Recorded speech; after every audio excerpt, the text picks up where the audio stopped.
প্রকৃতির কথা মাথায় রেখে প্রচারে ব্যস্ত বাম রাম থেকে শুরু করে ঘাসফুল শিবিরের সকলেই। আগামী 25শে মে কাথি এবং তমলুক কেন্দ্রে নির্বাচন। পোড়া চৈত্রের কাঠফাটা রোদ মাথায় নিয়ে এক বিধানসভা থেকে আর এক বিধানসভায় ছুটে বেড়াচ্ছে দলের প্রার্থীরা। সকাল থেকে রাত পর্যন্ত নানা কর্মসূচি সহ নির্বাচনী প্রচারে ব্যস্ত কাথির তৃণমূল প্রার্থী উত্তম বারিক। একদিকে চৈত্রের তীব্র দাবদাহ, পাশাপাশি রয়েছে কালবৈশাখীর মতো হঠাৎ ঝড়ের আশঙ্কাও। প্রকৃতির কথা মাথায় রেখেই প্রচারের রূপরেখা তৈরি করতে হচ্ছে রাম বাম ঘাসফুল শিবির সব রাজনৈতিক দলের প্রার্থীদের। দেশের 7 দফায় লোকসভা নির্বাচনের নির্ঘণ্ট ঘোষণা হয়ে গেছে ইতিমধ্যেই।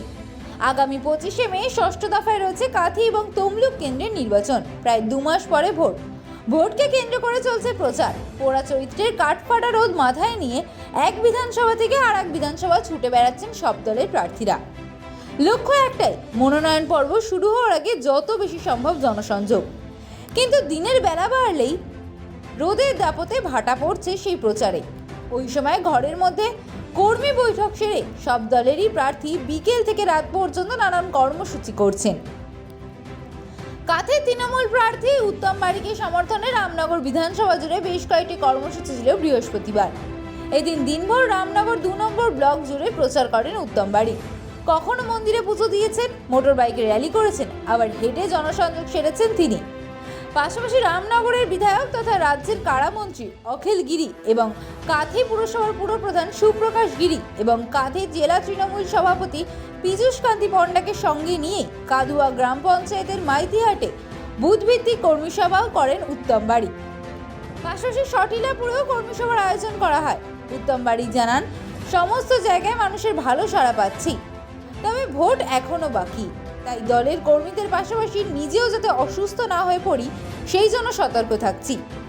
তিনি আরও বলেছেন, সাধারণ মানুষের যাতে অসুবিধা না হয় সেই জন্য একটু বেলা বাড়ার পর জনসংযোগ বন্ধ রাখছি। কাথি লোকসভা কেন্দ্রে আমরা 2 লক্ষ ভোটে জিতবই, কিন্তু রাজ্যের মন্ত্রী অখিল গিরি জানিয়েছেন আমরা বুথ ভিত্তিক কর্মী সভায় জোর দিয়েছি। বিজেপি মানুষকে সিএএ এবং এনআরসির ভয় দেখাচ্ছে, যত যাই করুক মানুষ তৃণমূলকে সমর্থন করবে। নির্বাচন অনেকদিন বাকি রয়েছে, তাই নির্বাচনের প্রস্তুতি চলছে। সভাপতিরা বুথে বুথে প্রস্তুতি নেবে।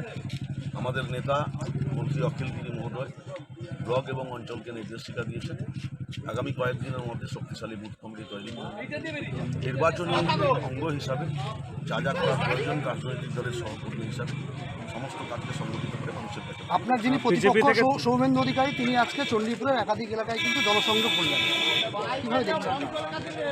চণ্ডীপুর নয়, সারা লোক কেন্দ্রের 6ষ্ঠ দফার ভোট, সেই ভোটে আমাদের প্রার্থী মমতা ব্যানার্জির মনোনীত প্রার্থী, তৃণমূল কংগ্রেসের প্রার্থী, সেই প্রার্থীকে জেতাবার জন্য আজকের আমরা কাদুয়া অঞ্চলের তৃণমূল কংগ্রেসের কর্মী সম্মেলন, এই সম্মেলন থেকে এই অঞ্চলের সমস্ত বুথে সমস্ত মানুষকে সংগঠিত করে আমরা কেন ভোট চাইছি, তৃণমূল কংগ্রেস কেন ভোট চাইছে লোকসভা নির্বাচনে, সেই কথা সমস্ত মানুষকে জানাবার জন্যে আমরা আজকের কর্মী সম্মেলন করলাম। এই সম্মেলন থেকে এই অঞ্চলে আমরা বার্তা দিতে চাই যে পশ্চিমবঙ্গকে যারা বঞ্চিত করেছে ভারতীয় জনতা পার্টি, কেন্দ্রীয় সরকার, সেই বঞ্চনার বিরুদ্ধে আপনারা করুন। বাংলার উন্নয়নকে ত্বরান্বিত করতে, এগিয়ে নিয়ে যেতে এবং কেন্দ্রীয় সরকারের বঞ্চনার বিরুদ্ধে আপনারা ভোট দিন, জোড়া ফুলে ভোট দিন, মমতার হাত শক্ত করুন, বাংলা এগিয়ে চলুন। বলছি সিএ মানে এনআরসি নয়, এমনটাই দাবি করছেন বিরোধী দলনেতা শুভেন্দু অধিকারী, কিন্তু কারো নাগরিকত্ব কেড়ে নেওয়া হবে না, নাগরিকত্ব দেওয়া হবে। তো অমিত শাহ নিজে বলেছেন যে আপনারা দরখাস্ত করবেন, তাহলে এতদিন কি যারা দরখাস্ত করবেন আমরা নাগরিক হতে চাই, আপনি নাগরিক আছেন, তাহলে আমি কেন দরখাস্ত করতে যাব? আমি তো নাগরিক আছি, আমি তো ভোট দিচ্ছি, আমার তো এই এলাকায় আমি বসবাস করি, এতদিন আছি, আমার সমস্ত কাগজপত্র আছে। তাহলে এটা আবার কি অ্যামেন্ডমেন্ট অ্যাক্ট যে এই অ্যাক্টে আপনাকে দরখাস্ত করতে হবে যে আমি নাগরিকত্ব পেতে চাই? দরখাস্তে কি লেখা থাকবে? আমি নাগরিকত্ব পেতে চাই, আমি নাগরিকত্ব হতে চাই, তাহলে আমি নাগরিক নয়। তাহলে শান্তনু ঠাকুর নাগরিক নয়, তাহলে কি করে এমপি হলো, কি করে মন্ত্রী হচ্ছে? আসলে এটা ভাঁওতাবাজি, এটা হচ্ছে টুপি দিয়ে ভোট নেওয়া, এটা হচ্ছে মানুষকে টুপি পরিয়ে ভোট নেওয়া, লালিপপ দেখিয়ে ভোট নেওয়া। যিনি আমাদের নির্দল প্রার্থী হিসাবে প্রতিদ্বন্দ্বিতা করেছিলেন, দুর্ভাগ্যজনকভাবে আমাদের সেই সিটটা আমরা হারিয়েছিলাম। সেই সিটের তিনি নির্দল প্রার্থী হয়েছিলেন, তিনি ভুল বুঝে আমাদের কাছে আবেদন জানিয়েছেন, আমরা তাকে আজকে আমাদের তৃণমূল কংগ্রেসে জয়েন করালাম এবং শুধু মালঞ্চা বুথ নয়, আমাদের দান্ডাবেলগুনি 2 নম্বর বুথ থেকে আসবেন, আমাদের পশ্চিম কাদুয়া বুথ থেকে আসবেন, আমাদের পূর্ব কাদুয়া বুথ থেকেও বিজেপি থেকে বহু মানুষ আমার সঙ্গে যোগাযোগ করেছেন।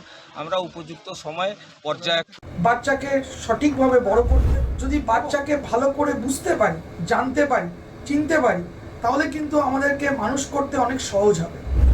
আমরা একটা উপায় আমাদের কাছে আছে, DMIT, demographics multiple intelligence test. আমরা আজকে একটা অদ্ভুত জিনিস নিয়ে কথা বলবো, যেই জিনিসটা আমরা সবাই চাই বাচ্চাকে সঠিকভাবে বড় করতে, এবং বাবা মা হিসেবে বাচ্চা যাতে বাবা মার চেয়েও আরও ভালো শাইন করে, আরও ভালো যেন কাজ করে, সেটা সব বাবা মাই চায়।